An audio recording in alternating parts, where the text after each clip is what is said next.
We are live from the Tailpipes and Tacos Cruise In. It's the In Wheel Time Car Talk Show. Just ahead, we talk to some of the participants in this Father's Day weekend extravaganza. It is vacation time, and Jeff has a feature on motorhomes under $10,000. Yeah, baby. My cup of tea, as long as it doesn't break down. Later, Conrad has this week's car clinic, and we'll also have the stories making automotive news headlines. Straight ahead on this edition of the In Wheel Time Car Talk Show. Howdy. Along with Mike Out of This World Mars, King Conrad DeLong, we need more Jeff Dziekan and the fabulous David Ainsley in the engineering booth. I'm Don Armstrong. You're in a booth? It's the engineering booth. I like that. It's a booth. That's a booth. No, that's his hair. It's a buffet. Bouffant. Bouffant. Bouffant. That's right. A buffet is a place to eat in Louisiana. That's it. Have you made any trips over to Louisiana lately? Nope. Haven't? He's still got warrants out. I just go close enough because I get into Orange so I can see Louisiana from there. Can you? And you just try to, has it got 10-foot pole marks And all what over a it over sight there? It is. Oh, yeah. Now watch out for the Gators. The Gators, right. Well, while Mr. Mars lines up our next car guest, we kind of talked about it earlier, but nobody heard it. We were going to talk about your car clinic, and we're going to finish up your series on Carbon deposits. And the various Do we kinds of have carbon to? deposits. Yes, Jeff, we have to. I'm sorry. Well, I mean, it's important. Because carbon deposits can be oil. Would you can like to be fuel. our next guest? Okay. Oh, is he the DeLorean owner? Well, have him sit down. yeah. Let's talk with him. Well, I think, Jeff, you've got somebody coming? Okay, got somebody so coming. after him, at the bottom of the hour, we'll well, I'm sorry you're a day late and $1 short. This is Mr. Holt. Get here I on think we time. need to clear the schedule and I do. take care of Stan. Is Sheila May going to show up? Huh? Okay. Ooh, look at She's this. all worn out. Anyway, that's a beautiful car. Does that look good there? That is a beautiful car. Yeah, so we're gonna talk to the guy here with the hot rod. You know, I know that it is a Model A, but it is a hot rod. Oh, yeah. Model A. Well, I want to say it's a 32 Highboy, but It is a high boy. Well, it I'm looks like assuming that. it's glass, Yeah. but I don't want to make that assumption just yet. You know, he'll tell us because I know glass is easier to find than steel. Well, you know, I'll tell you what. Personally, I don't really care. I know that the steels are worth more, but I just like the look, the shape, the whole swagger of the car. Oh, so it makes no completely agree. difference to me whether it's steel or glass. And if glass is cheaper, I'll go that route. And I guess we're going to find out from him whether or not what kind of chassis it's got under it and all that. We're going to find out all of that. It's happening right now, as a matter of fact, as he is about to sit down. If we can get through the Happy Father's Day balloonage that we have out here. Balloonage. Balloonage. It is Father's Day weekend, you know. Are your kids going to do something nice for you? I'm sure. They usually I got some do. great Father's Day cards from my youngest out in Colorado. Really funny. I opened What them did this Katie morning. send you? Cute cards. No money? No gifts? No No gifts? No. It's the other way around. Yeah, I really don't like gifts. Don't give me gifts. Austin sent gift cards to some foodie places here in town. That's perfect for you. Yep. Yeah. Yeah. Okay, Mr. Mars. I have been looking for this gentleman. We have been looking for this gentleman for a couple of years. No way. Yes, this There he is. the Bruce Burrough, Bruce's Hot Rod Shop. Okay. If you think Oh, back my a God. couple of years ago, we talked to Mrs. Bruce's Hot Rod Shop. Right. Now, this is the Bruce from Bruce's Hot Rod Shop. And that is his car. Hi, Bruce. Howdy. How you doing? It's a pleasure to meet you. Thank you for Pull this up a little stop. tighter.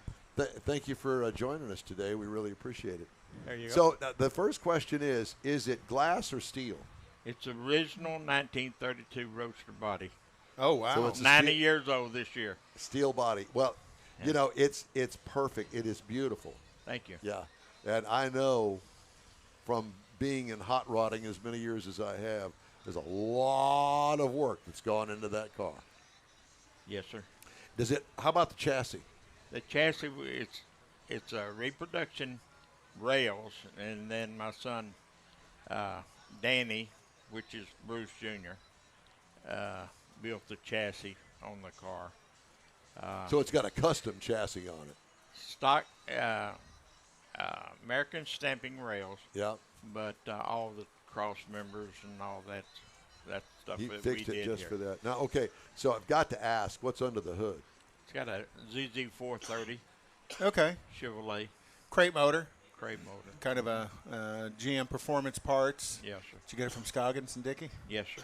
And they are the place to order that kind of stuff from. Yeah. Why? Why is it? Because they generally have it in stock. They usually have a pretty fair price on it, and they buy by the train load from General Motors. Scoggins and Dickey, they Lubbock. huh? Out of Lubbock, Lubbock. Texas. Yeah. Huh? They're Lubbock. out of Lubbock. Lubbock, Texas. Texas. And they were big into drag racing at one time, if I'm not mistaken. That they built drag racing engines and sponsored cars and all of Yeah, I that back remember in the that. day. Yeah, I remember that. Way back. You're too young to know. Just go ahead. No, I'm not too young to know. You're looking at me looking like I'm nuts. Well, I am nuts, so Yeah, that's I'll be 79 in September. okay. Yeah. Yeah. So what transmission you have behind it? It's got a TKO, Tremec TKO 600, Okay. 5-speed. And it's got a magnesium halobrake quick change rear end under it. Oh, wow. So, have you lit up those back tires? Yeah, a little bit sometimes. Oh, please. Statute of limitations hasn't expired Yeah. yet. You know, and I like the old-looking slicks you got on the back. Well, they're actually dirt tracks, but yeah. Is that what they are? Yeah, they're Hoosier dirt tracks. Uh-huh. Well, it looks really good from the It side. does. Yeah. I was telling him that's what I want when I grow up.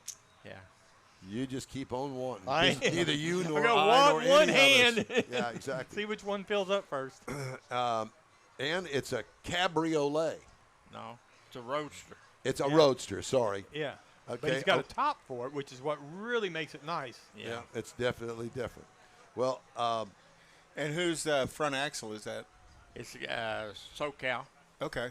SoCal Well, front. probably the people who are best at building that front Yeah, axle.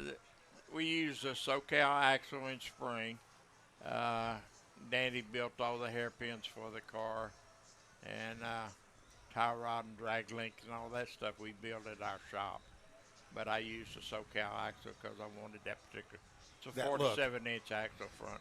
are you still working? I hang around the shop. I'm not, I've got several projects I'm working on right now for myself, but not doing a whole lot of work. But yes, So you've kind of turned everything over to your son? yes. Yeah. And where is the shop? It's in Spring, off of Klein Cemetery Road and T.C. Jester. Spring Cypress and T.C. Jester. Is the shop busy? We are real busy. Probably busier than we've ever been. Is that right? Yeah. Are you surprised at that? Yes, I am. Why? I don't know. I lost my wife in November, I'm sorry to hear that. and it just seems like it's blossomed since Yeah. then. But yeah, we're not doing the work that I prefer, but we're doing a lot of repair work, especially on C10s and stuff like that.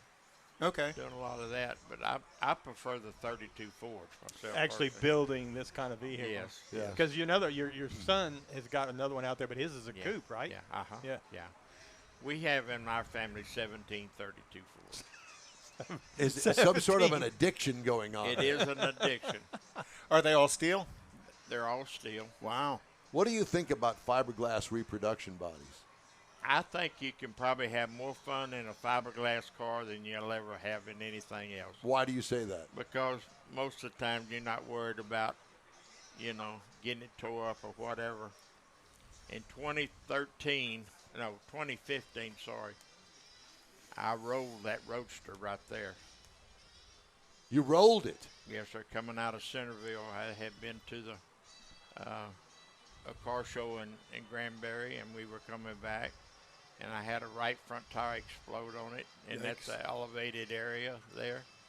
And I went down that incline at about 70 miles an hour, and about a 45-degree angle, and it went down and hooked. And when it did, it went up in there. With you in it. With my in it. Pivoted on the quarter panels in the top and made a 360 and landed back on the tires. And shoved me down in the seat, hurt my back, broke my collarbone. But the good news is when I got they got me in the ambulance, they said, well, you passed out, didn't you? I said, no, I didn't pass out. I remember every bit of it because I remember this is not going to be good going down that hill like that. But they got me in the ambulance and started doing an EKG on me. And guy says, has anybody ever told you that you need a pacemaker? And I said, no. And he said, well, you need a pacemaker, man.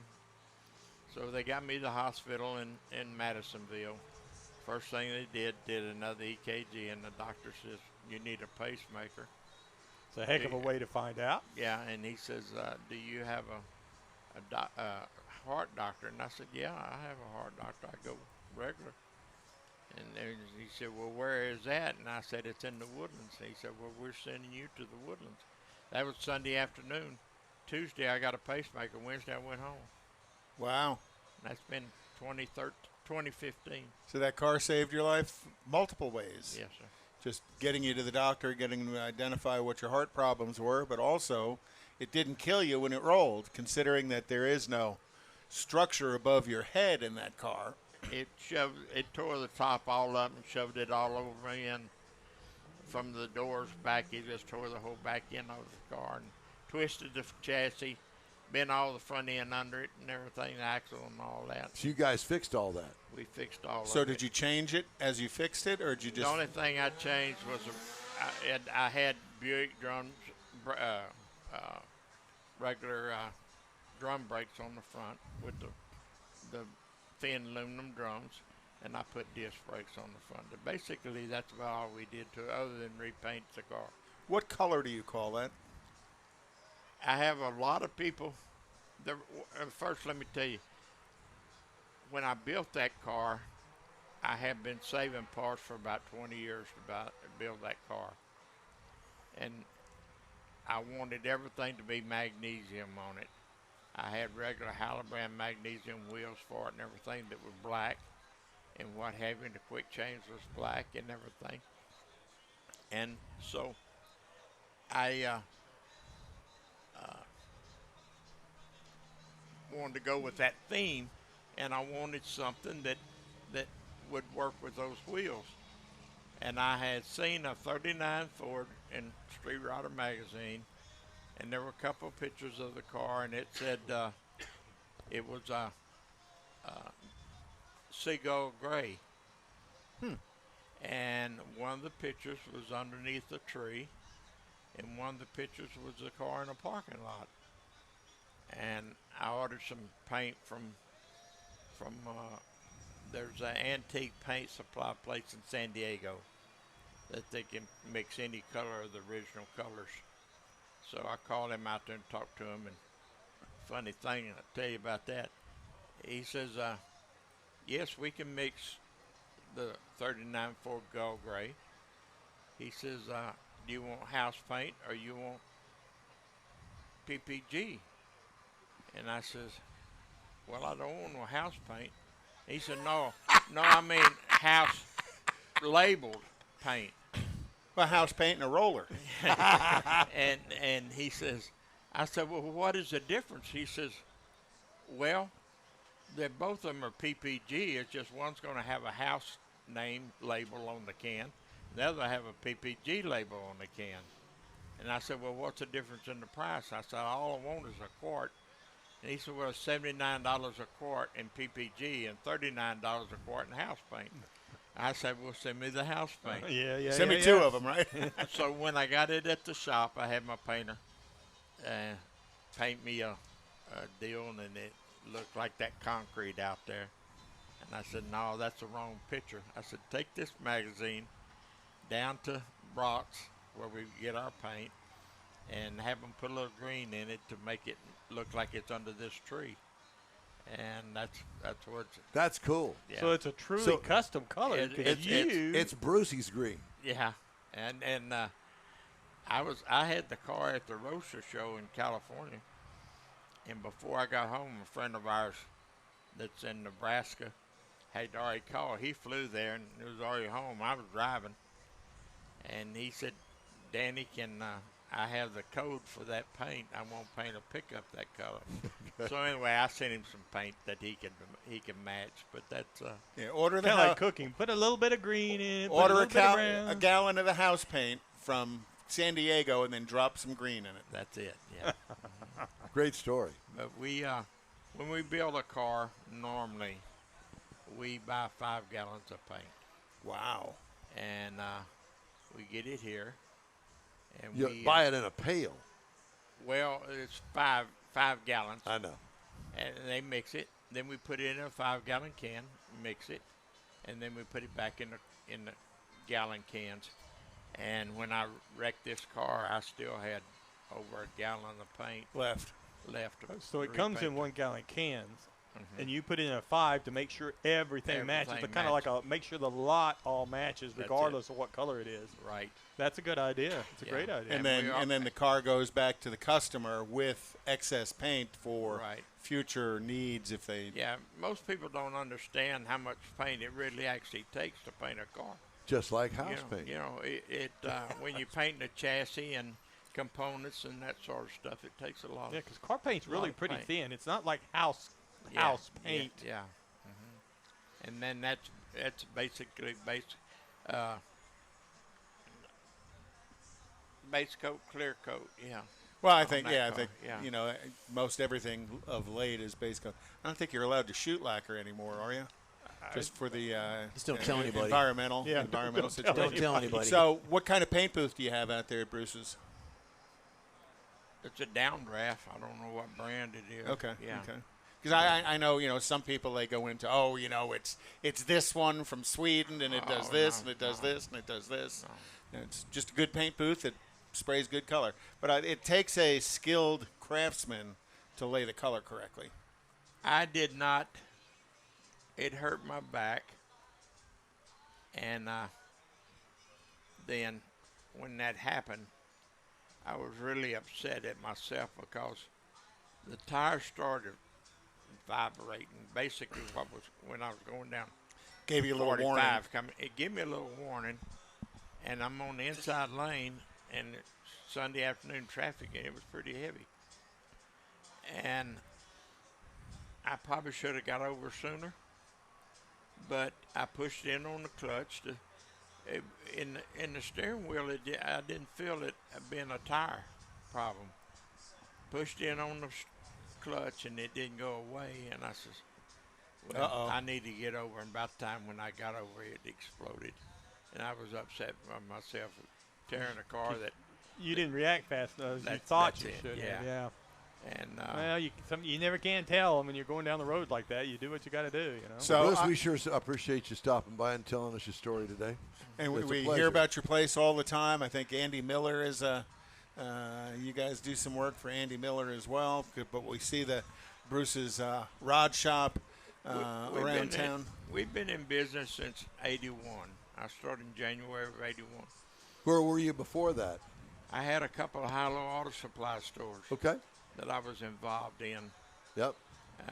and decided that I was tired of dealing with employees. So now you got the family yeah, you working got the for family, you. yeah. But I got the same amount of employees I had before, so that didn't change. But yeah. But I Well, good decided. for you. I told Kay, I says, I had been building cars since I was 16 years old, and I told her we're going to go to the house. I had a real nice garage at the house, and I started. And then I decided, well, maybe I ought to, move up in the world a little bit, and we moved to a shop on Kirkendall, to 7,400 square foot on Kirkendall. Wow. Nice. And then from that, we moved to Klein Cemetery, and we got 23,000 square foot now. So, Nice. Real nice. So where do you keep 1732s? well, Danny keeps 3 or 4 at his house, and then we have a showroom that's got about 12 or so. Well, cool. I got room in my house in case Yeah. you got an Yeah, extra yeah. little Bruce- overflow. Over in Nederland, if you need to put some all the way over there on that side of Texas, come on Bruce's down. Rod Shop in Spring, Texas. Look them up. If you're Thank- looking for work done, they can do it for you. Thank you, sir. Good to see you. Thanks for stopping by. Okay. All right, we're going to move on now, and time now for Jeff's Motorhomes. I know. When I saw that, I thought, what is he on something? Then I thought, no, I think this is perfect. It's summer vacation season. But this is not just motorhomes. This is motorhomes under 10 grand, something that you can afford. Well, would Ainsley drive one of these to the UP? Yeah. You would? Yeah, absolutely. Anybody could drive one. And it is summertime, and you're right. That's why I did the segment on this. You know, we're trying to keep everything under 10 grand for more opportunity to spend your money wisely. So that's what this is about. So Yeah. how do you find a cheap motorhome? Cheap is a key word. Under 10 grand that run. That's the key thing. Finding them, you can find a used one. Places like Craigslist, eBay, Facebook, Marketplace. Traditional RV sales dealerships. They're good places to check out. But you need to learn a little bit more than just looking at it. You need to find out, first of all, what are you going to use it for? How often are you going to use it through the year? How many people are going to be in it? Where are you going to travel to? How much mileage are you going to put out? Are you going cross country? Are you going to do a Texas trip? Those are some very important things that you really need to find out.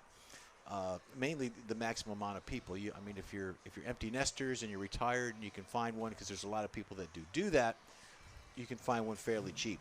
Now, whether you're going to have everything you need in it, that's something different. I mean, do you want all the amenities of glamping and one of the big RVs that you see on the road, the big buses? You know, you're not going to get those amenities in something that's under 10 grand, but you are going to get creature comforts. You're not going to have the dishwashers and the garbage disposals and things that have that. You're going to have just the basic setups for a KOA camp or something that you can do With a bathroom. With a bathroom. Not necessarily. I mean, if that's something that you decide you want, you want. You don't Because necessarily KOA has bathrooms right, you can but go you could also have something a commode or a sink option in the motorhome itself. So those Or are a things hole in the floor. you got to look for. I don't know if I Now, want a commode or sink, and it's optional. For one time it's a commode, the next time it's a sink. Sorry. Okay. All right. Sleeping capacity, that's the main thing. That's the thing that people are drawn to these. Look at that. That's nice. And then, of course, there's 4 different classes. The Class A is the bus chassis. Those are the ones you see, like the big rock stars, the kind that I drive in when we do gigs. And then you got Class B, which is the extended van chassis, which are 15 to 20 feet. The Class A's are 21 to 45 feet. That's the Class B plus, I should say, is the extended van chassis. The Class B is just a van chassis. They're 10 to 20 feet. And then you got Class C chassis, which is the truck chassis, 20 to 35 feet. So all of that needs to be considered. And, of course, the Class A, the big monster ones down, you see the big buses, those are a little bit harder to handle. You're going to need special training, how to drive it. You're just not going to jump in it and go down the road. So those are things that you need to understand. But you won't find want. a Class C under 10 grand.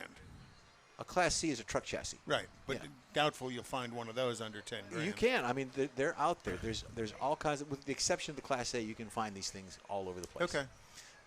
They're not going to be in the quality certified pre-owned vehicles that we see Right, in right, dealerships. right. They're going to need work. Something's going to need replaced. price, yeah. Exactly. So those are the things you need to consider. So the brands that you can look for, there's Winnebago, Coachman RV, Thor Motor Coach, Airstream, Forest River. When I worked for Joe Amato, I worked for Keystone Operations. Keystone was a big name, it still is, but it's in a different realm. There was a chassis of a motorhome, the big Class A's, called Keystone. So I go meandering into the shop, bebopping in like a dude, ready to do business, and the owner rips me up one side and down the other because of he goes, "You with Keystone?" "Yeah, I am with Keystone." He just lit into me because he thought I was with Keystone Chassis. They had a problem with Keystone Chassis for like a year. This thing's been up on, discussion. So, and I wasn't have to explain it to him that I wasn't, and it was all good. So, anyways, that's it. One of my favorites of the old time, and I don't know that you can find it under 20. If you remember the GMC ones, the old fiberglass body ones from the mid 70s. Yep. And the first generation of those had an Oldsmobile Tornado powertrain in them. Oldsmobile 455. They were all front wheel drive. I don't care what it really is, what brand it is, but whatever I get, I'm taking the label off of it, and I'm putting on the label Thor. I want to drive a It is a Thor. brand. It is a brand. And people don't realize that Airstream did make a drivable. Yes, they and did. where would you see it if you thought that you'd seen one? You'd have to It was- Google and all no, that. No. It was the Airstream motorhome chassis was what they drove the astronauts out to That's launch, right. Oh, the yeah, launch yeah, site yeah. with. Now they mention it. Yeah, that's That was- exactly that right. was what they Yep, used, yeah, so- and it was still the Airstream shape too. Right, oh, See, yeah. that's what things with the that's what I think stainless of. body on it. But being this summer and people are on vacation, yeah, the gas prices are a little high. They're fluctuating. You can still do it and enjoy a 3-day, 4-day. 4th of July's coming up. You got Labor Day. Those are all viable. Floating down the Comal River, Yeah, half naked. in your RV. Yeah, you can flip it Uh-huh. over and all that. Depends on which half. Just remember, I got to go back to work. It's gonna be called Thor. Thor. Hey, look, it's Don Thor Armstrong. Let's do the racing calendar. Well, next weekend is the 100th running of the Pikes Peak International Hill It's Climb. all lost all of its character when they put asphalt on. And friend What of the is that? show, We don't Richard want that. Tomlin, is going to be an official again this year. needs to be as back well to as dirt. fielding. Well, then it's never going back to dirt. As well as fielding a number of cars and some pretty high performance stuff as well. This weekend is Bristol Dragway, and as of Friday night, Erica was qualified 10th in Pro Stock. Antron Brown, I think, was 3rd in Top Fuel, so probably his best qualifying so far. Next weekend, NASCAR is at Nashville, and then on July 3rd, NASCAR is at Road America, which is weird because I always thought NASCAR was at Daytona for the Firecracker 400 on 4th of July weekend, but this year they're going to It's all they're changed going up. to Road America. Yep. The Canadian Grand Prix is this weekend for Formula One. The British Grand Prix is July 3rd, and then the Austrian Grand Prix is July 10th. IMSA's at Watkins Glen next weekend, and then Canadian Tire Motorsport Park on the 3rd. IndyCar is also on the 3rd of July at Mid-Ohio. And then Gulf Coast Racing Series season opener here in Houston is July 2nd, that Saturday night, and they are going to have a Spec Miata race on the oval track with a $5,000 purse. Nice. I think a lot of these guys bought their Spec Miatas for about $5,000. So that's a significant amount of money for those guys. Hey, it's going to be fun. So that's this week in racing. Thank you, sir. The In Wheel Time Car Show streams on the iHeart app, Facebook, YouTube, and InWheelTime.com when it all works. Podcasts are available on your favorite podcast channel. In Wheel Time Car Show continues right after this quick break. Get out the permanent marker and write on your wall calendar the next Tailpipes and Tacos Cruise-In, Saturday, September 17th, 2022. It's the fall edition of Tailpipes and Tacos at the Loopy Tortilla in Katy, 8 to 11 a.m. It's the only place cruisers compete for Loopy's Chili Pepper trophies and other prizes. There's no charge to enter your vehicle for Best Hot Rod, Best Classic, or Best Modern Classic. Tailpipes and Tacos is Houston's coolest and most unique cruise-in and is your opportunity to see the best hot rod, show cars, classics, and resto mods, and get Loopy Tortilla breakfast tacos with adult beverages. There's no entry fee, and cars will automatically compete for those much sought-after custom Loopy trophies and other prizes. It happens at the Loopy Tortilla Tex-Mex in Katy on the Grand Parkway at Kingsland Boulevard, just south of I-10. It's Tailpipes and Tacos Fall Edition, Saturday, September 17th. The In Wheel Time Car Talk Show will be there, too. Celebrate the beginning of fall and the return of the Tailpipes and Tacos Cruise-In, Saturday morning, September 17th, 8 to 11 a.m. We'll see you then, weather permitting.